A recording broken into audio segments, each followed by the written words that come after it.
Hello, welcome to രുചി by Binsu. ഇന്ന് നമുക്ക് ഒരു ഉള്ളിപ്പക്കോട എങ്ങനെയാണ് ഉണ്ടാക്കുന്നതെന്ന് നോക്കാം. ഓക്കെ, അപ്പോൾ നമുക്ക് ഇൻഗ്രീഡിയൻസ് എന്തൊക്കെയാണെന്ന് നോക്കാം. ശകലം ഉപ്പിട്ട് കൊടുക്കാം.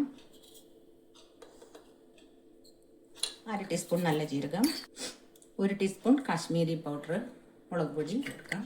1/2 ടീസ്പൂൺ നമുക്ക് കടലപ്പൊടി ഇട്ട് കൊടുക്കാം. കടലമാവ്,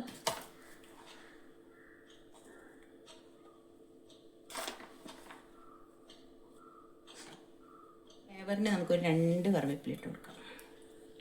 വെള്ളം ഒഴിച്ച് നമുക്ക് മിക്സ് ചെയ്യാം.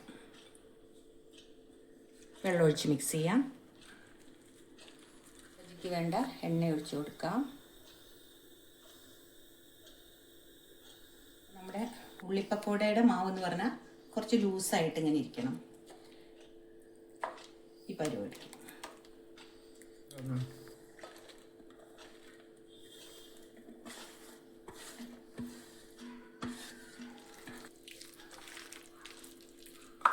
ഉള്ളി നല്ലതുപോലെ നമുക്കിങ്ങനെ ഒന്ന് മിക്സ് ചെയ്ത് എടുക്കാം.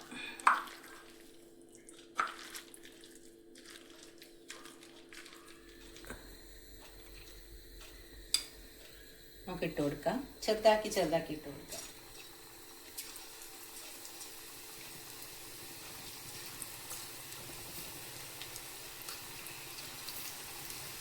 ഇത് ഉള്ളി പക്കോടയാണിത്, ഉള്ളി ബജിയല്ല.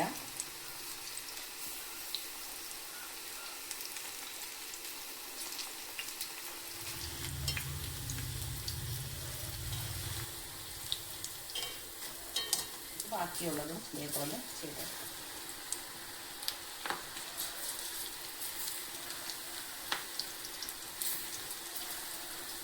അപ്പോൾ നമ്മുടെ ടേസ്റ്റി ആയിട്ടുള്ള ഉള്ളി ബജി ഇവിടെ റെഡി ആയിട്ടുണ്ട്. നല്ല സൂപ്പറാണ് ഇത് കഴിക്കാനായിട്ട്. അപ്പോൾ എല്ലാവരും ഒന്ന് ട്രൈ ചെയ്ത് നോക്കുക, എന്നിട്ട് ഫീഡ്ബാക്ക് അറിയിക്കുക. നല്ല ക്രിസ്പിയുമാണ്, കഴിക്കാൻ നല്ല സൂപ്പറാണ്. ഇത് കട്ടൻ കാപ്പിയോ ചായയോ എങ്ങനെയാണെന്ന് വെച്ചാൽ എന്തിൻ്റെ കൂടെയും തക്കാളി സോസോ ഒന്നും ഇല്ലെങ്കിൽ തന്നെ ഇത് കഴിക്കാൻ സൂപ്പറാണ്. ഞാനിതൊന്നുമില്ലാതെ അല്ലാതെയാണ് കഴിക്കുന്നത്. അപ്പോൾ ട്രൈ ചെയ്ത് നോക്കുക, ഫീഡ്ബാക്ക് അറിയിക്കുക. Thank you.